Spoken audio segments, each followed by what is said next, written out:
toi, j'espère que vous allez bien. On se retrouve aujourd'hui dans une nouvelle vidéo qui n'est autre qu'un Il était un livre. On va donc commencer par deux services presse que j'ai reçus, comme ça je vous fais les auto-édités d'abord, comme ça c'est un peu plus légitime aussi vis-à-vis de l'auteur. Et après je vous ferai plutôt mes lectures d'août parce que je crois que tout ça c'est vraiment ce que j'ai lu en août. Donc oui, j'ai un petit peu de retard, mais bon c'est pas grave, j'essaie de le rattraper tout doucement. Celui-ci je ne l'ai pas en papier donc je vais un petit peu me décaler pour pouvoir afficher la photo par ici. Donc du coup il s'agit de Le Grand Télécie donc de Célia Réus, édité donc en auto-édition. Dans cette histoire, on va suivre Alexis, une jeune fille qui est fort attirée par un hôtel, qui est donc le Grand Télécie, et elle ne sait pas spécialement pourquoi elle est autant attirée par cet hôtel qui en fait est juste en face de chez elle, c'est-à-dire il y a un lac ou une rivière, enfin j'ai pas tout compris, je crois que c'est un lac, enfin dans ma tête je le visualise comme ça, qui est donc vraiment sur la berge d'en face. Donc du coup pour elle, c'est une évidence, elle voit ça depuis qu'elle est toute enfant, donc forcément je pense que ça joue aussi parce qu'apparemment c'est un hôtel vraiment majestueux, beau, brillant, etc. Donc forcément ça attire l'œil. Et donc cette jeune fille va finir par grandir et on va la découvrir, je sais pas, sous une vingtaine d'années, 25. Je la visualise vers 25 ans on va dire, parce qu'elle a fait des études d'hôtellerie, etc. Donc je dirais 25 ans. Et en fait, on va la découvrir justement quand elle va être embauchée dans cet hôtel et il va se passer beaucoup de choses, il va y avoir beaucoup de mystères par rapport à l'hôtel, beaucoup de secrets de famille qui vont être révélés, des tas et des tas, même vraiment énormément. Et pour pas vous le cacher, je me suis fait un petit arbre généalogique parce qu'au bout d'un moment j'ai fait oula, c'est un petit peu beaucoup là. Je vais peut-être recentrer un petit peu les noms parce que ça commence à faire pas mal. Du coup, vous l'aurez compris, j'ai vraiment beaucoup aimé ma lecture, c'était vraiment super chouette. Je me suis fixé un petit planning de lecture, j'ai lu 10 chapitres par jour parce que les chapitres sont quand même relativement courts. Et je peux vous dire que j'étais à un rythme, c'était effréné, mais en vrai c'était tellement bien, ça m'a permis d'être vraiment immergée en fait dans l'histoire. Et du coup j'adore faire ça, mais quand c'est mes lectures plaisir, j'arrive pas à le faire pour mes lectures de cours. Mais en tout cas voilà, c'était vraiment une très très bonne lecture, je vous le recommande vraiment. J'ai adoré donc le personnage d'Alexis, mais bon il y a quelques moments je me disais bon cocotte, tu fais autre chose là, tu réagis pas comme ça, fais non, pas comme ça. Et à côté de ça, il y a Charles Ambroise, donc le père d'un des garçons qu'on va suivre, parce qu'il va y avoir une petite romance. Voilà, j'en dis pas plus. Mais du coup, j'adore le père, donc Charles Ambroise, qui est vraiment un personnage qui évolue. Il a une très très belle évolution et vraiment, c'est agréable de le suivre. Même s'il a fait beaucoup d'erreurs dans sa jeunesse, même s'il continue de faire beaucoup d'erreurs, et bah vraiment, c'est un personnage qui est hyper attachant et je sais pas, affectueux. Donc ouais, j'ai vraiment beaucoup aimé son personnage, donc voilà. En tout cas, je vous le recommande vraiment beaucoup. Je sais que j'ai eu pas mal de petits messages par rapport à celui-ci et franchement, je peux que vous le recommander. Il est vraiment super bien. J'ai adoré l'univers autour de l'hôtel et découvrir un petit peu les backgrounds qu'on pourrait avoir dans un hôtel, donc c'est-à-dire au niveau du service, du room service. C'est un peu pareil, mais bon voilà, tout ce qui est un petit peu autour des événements, etc. Moi j'ai vraiment aimé connaître un petit peu tout ça, tout ce qui est événementiel aussi dans l'histoire, en plus des personnages qui ont vraiment une évolution de dingue. Et je sais pas, les personnages ont un truc en plus par rapport aux autres histoires, je sais pas, il y avait quelque chose d'hyper attachant et du coup je vous le recommande à 100%. Le deuxième auto-édité que j'ai reçu c'est Imperium, le tome 1, donc à contre-courant de Amelia C. Jones, édité en auto-édition comme je vous le disais. Donc dans cette histoire on va suivre Nora, une jeune fille qui a perdu ses parents quand elle était toute petite et du coup elle a été se réfugier chez un ami de ses parents qui l'a du coup éduquée et en fait ils font partie de la résistance. Si vous voulez, ils vivent donc dans une cité d'hommes et c'est vraiment donc une dystopie pure et dure puisque il va y avoir un régime politique qui ne convient pas du tout, qui fait que des mauvaises choses en soi. Et du coup Nora va faire partie de la résistance avec beaucoup d'autres personnes bien entendu et ils vont se battre pour justement faire tomber ce foutu dôme. Cette jeune femme est prête à tout pour réussir, elle va chanter dans un cabaret, enfin dans un espèce, je sais pas comment on peut appeler ça, mais je crois que c'est un espèce de cabaret le soir, donc elle va chanter là-bas, elle va être en plus très active dans la résistance, elle va s'allier à des gens inconnus, donc je n'en dis pas plus. Il y a aussi un petit début de slow burn si on veut, c'est extrêmement bien fait, j'ai adoré, j'étais prise jusqu'au bout de l'histoire, mais j'ai appris que c'était un tome 1. Et là j'ai fait ah mais non, mais pourquoi? C'est encore donc une saga que je débute, mais ça je ne le savais pas, et c'est apparemment une trilogie. Bon, le tome 2 n'est pas encore sorti, à mon plus grand malheur, mais du coup je peux vraiment que vous le recommander aussi parce que c'était une très très bonne lecture, j'ai adoré la plume de Amelia C. Jones, enfin vraiment ce roman est trop bien, j'ai un peu pensé aussi à Hunger Games au niveau du personnage de Nora qui m'a beaucoup fait penser à Katniss mais en beaucoup plus contemporain et vraiment il était trop bien, j'adore l'univers et comment ça s'est passé. Il y a aussi une petite phrase que j'adore vraiment, c'est personne ne pourra la détourner de son objectif ou presque puisque Nora est un peu une tête de mule mais dans le bon sens. Et vraiment quand je vous dis elle est prête à tout, c'est qu'elle est prête à tout. Voici donc du coup pour ces deux auto-édités, j'espère vraiment vous avoir donné envie de les découvrir parce que moi j'ai vraiment adoré ces deux lectures et je peux que vous les recommander. D'ailleurs si vous voulez mon avis un peu plus complet si on veut, n'hésitez pas à aller voir ça sur Instagram, du coup il y a mon lien en barre d'infos, enfin partout un petit peu où vous pouvez le trouver, enfin sinon vous tapez juste mon petit nom et puis vous me trouverez, il n'y a pas de souci. Mais voilà, du coup je vous ai vraiment dit l'essentiel de mon avis, que je peux que vous le recommander déjà, ça c'est certain, et que vraiment ces deux histoires, bon bah bien différentes, un beaucoup plus contemporain et un plutôt dystopique, mais vraiment foncez. Ensuite je voudrais vous parler d'une des lectures qui m'a vraiment sorti de ma panne de lecture, parce que si jamais vous n'avez pas vu cette petite vidéo, j'ai plusieurs petits tips un petit peu contre les pannes de lecture, donc je vous la mettrai dans le petit i qui doit être vraiment par là ou par là, je ne sais jamais. Mais bon bref, et du coup celui-ci m'a vraiment permis de sortir de ma panne de lecture, mais je pense que celui-ci était vraiment l'élément déclencheur, je l'ai lu au meilleur moment possible, puisqu'il s'agit de Bleu comme l'été, donc de Marie-Renée Fouquet, édité chez Sarbacane. Dans cette histoire, on va suivre Prudence, une jeune fille qui a passé un concours photo, qui l'a malheureusement raté, et qui va lui fermer pas mal de portes niveau école. À côté de ça, elle a un petit ami qui fait que de la fuir, il lui répond pas spécialement à ses textos, il cherche pas forcément à la voir, etc. Du coup, c'est un peu frustrant, enfin on se demande qu'est-ce qui se passe. Et à côté de ça, il y a encore autre chose, puisque sa sœur vient d'avoir des jumeaux, et elle voudrait que Prudence les garde pour un petit peu faire du babysitting et lui faire un peu d'argent, et aussi permettre à sa sœur du coup de s'occuper.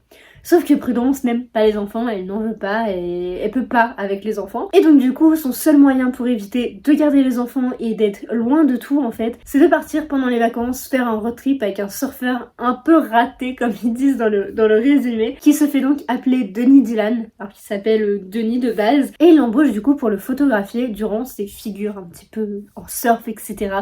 et la suivre aussi tout au long de sa journée. J'ai dû vous dire un mois, mais en fait elle part 3 mois avec Denis Dylan. Donc petite précision au cas où. C'était pas forcément les vacances de rêve pour Prudence, mais du coup ça lui permet de se faire un petit peu d'argent, mais aussi à côté de ça de continuer de photographier, de pouvoir s'exercer, et il va se passer pas mal de petites choses ensuite. Et Denis Dylan par contre il a 40 et quelques années, je crois il a 42-45.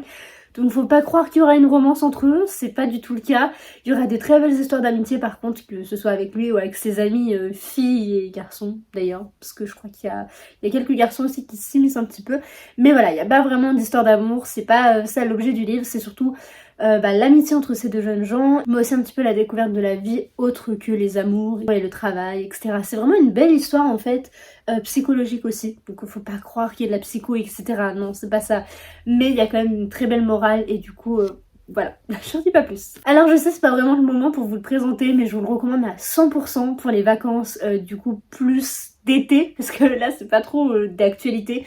Après ça vous empêche pas de le lire et de l'apprécier hein, bien sûr, mais du coup on va suivre vraiment Prudence à la mer, et du coup le côté plage, le côté surf, etc.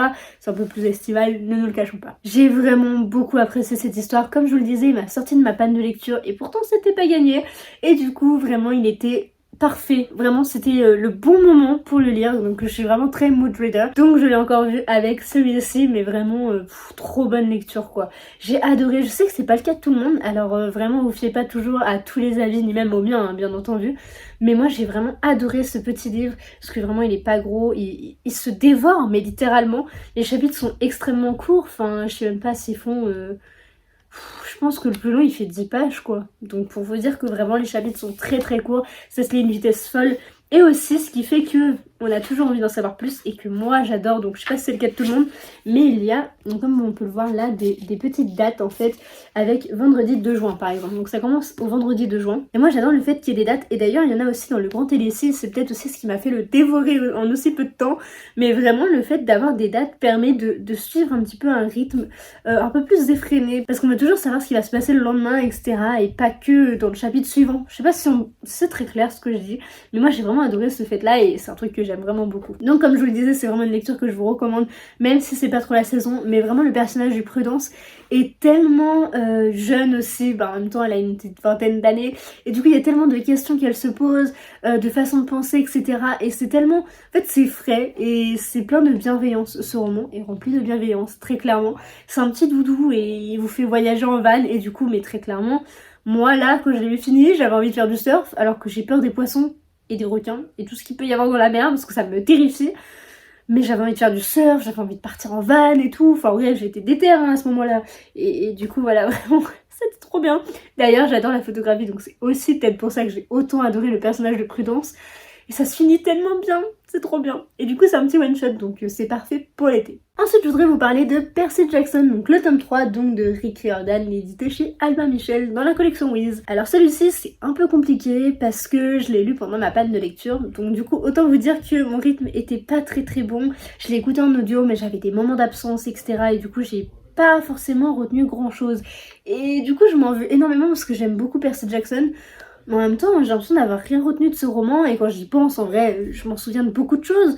Mais en même temps, j'ai l'impression de l'avoir oublié et qu'il est vraiment loin dans ma tête. Et c'est bien dommage, parce que vraiment, j'aime beaucoup Percy Jackson, quoi. C'est quand même un incontournable, un petit peu pas Kate Booksta ou quoi, c'est vraiment un incontournable de la littérature, un peu comme Harry Potter ou Hunger Games.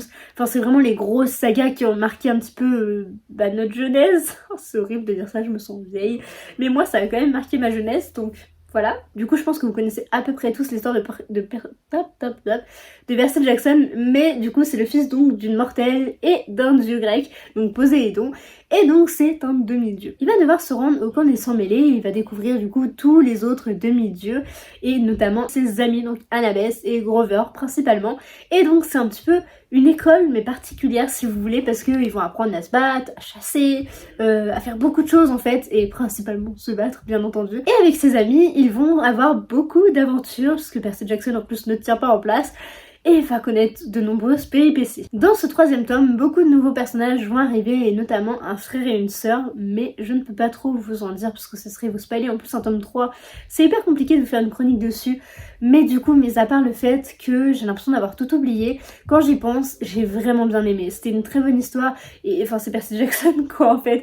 Et du coup ça m'a permis aussi de pouvoir continuer, parce que le tome 2 du coup je le connaissais plus ou moins par rapport aux films notamment, qui d'ailleurs sont affreux, mais ça on va pas revenir là-dessus. D'ailleurs un dernier petit truc, Disney Plus va faire une série en 2024, donc j'ai tellement hâte, mais vraiment vous pouvez pas savoir à quel point j'ai hâte de pouvoir retrouver Percy Jackson dans une série. Mais il faut aussi que je termine du coup les 2 derniers tomes qui me restent, donc ça va, il me reste un petit peu de temps pour lire les 2 derniers tomes. Et encore un dernier truc avant de dire un peu plus mon avis, je vais faire un exposé en fait sur Percy Jackson, donc trop contente, en transfert culturel, et je vais devoir donc présenter celui-ci. Enfin on avait le choix un petit peu de ce qu'on voulait prendre, moi j'ai dit allez hop, Percy Jackson, la base, donc du coup c'est pas vraiment une découverte pour beaucoup de monde, mais en même temps j'aime trop cet univers, enfin c'est trop bien, et puis Percy quoi, enfin c'est quand même la base, donc du coup trop contente. Du coup je découvre encore plus la mythologie grecque, et c'est hyper intéressant, enfin de base j'adore ça, mais je me penche pas vraiment dessus parce que je prends pas le temps de le faire. Mais en vrai c'est tellement intéressant, les dieux grecs, les furies, les machins, mais il y a tellement de trucs, c'est tellement recherché et poussé, et je trouve que Rick Riordan l'a vraiment bien mise et bien manié en fait toute la mythologie grecque. Donc voilà, je vais pas trop vous en dire pour celui-ci puisque c'est un tome 3, si vous voulez mon avis un petit peu plus à chaud aussi, et du coup un peu plus construit, beaucoup plus complet si vous voulez, et bien vous pouvez retrouver du coup mon avis sur Instagram comme pour les autres romans. Finalement je pense que je vais m'arrêter là parce qu'il me restait encore 2 à vous présenter, mais en fait j'en ai tellement à vous parler que je pourrais refaire plein de Il était un livre, il n'y a pas de souci là-dessus. Mais sinon je pense que ça serait beaucoup trop long et j'ai pas trop envie de faire une vidéo de 45 minutes pour un Il était un livre, et je vous ferai un deuxième Il était un livre un tout petit peu plus tard. Je pense que je vais le tourner d'ici quelques jours pour pouvoir vous le présenter. Bon je sais pas, je pense pas qu'il y en aurait 2 à la suite, mais néanmoins j'espère que ça vous aura plu. D'ailleurs vous avez vu, je vous ai écouté, j'ai tourné avec mon beau t-shirt de Stranger Things, trop fan vraiment. Enfin même s'il me fait peur dans la nuit, je vais pas vous le cacher que l'autre fois j'ai vu ça, j'ai un peu paniqué, mais bon bref, on s'en fiche, du coup je suis trop contente. Enfin voilà, j'espère que ça vous aura plu, je vais arrêter cette vidéo du coup ici, je vous fais plein de gros bisous, belle journée, belle soirée, bon courage pour tout ce que vous faites. J'espère que ça vous aura plu, n'hésitez pas à mettre un petit pouce, un commentaire, à partager, tout ce que vous voulez, ça me fait très plaisir, ça me permet de me soutenir et aussi de m'encourager à continuer. Je vous fais plein de gros bisous et à très vite dans une prochaine vidéo. Bye!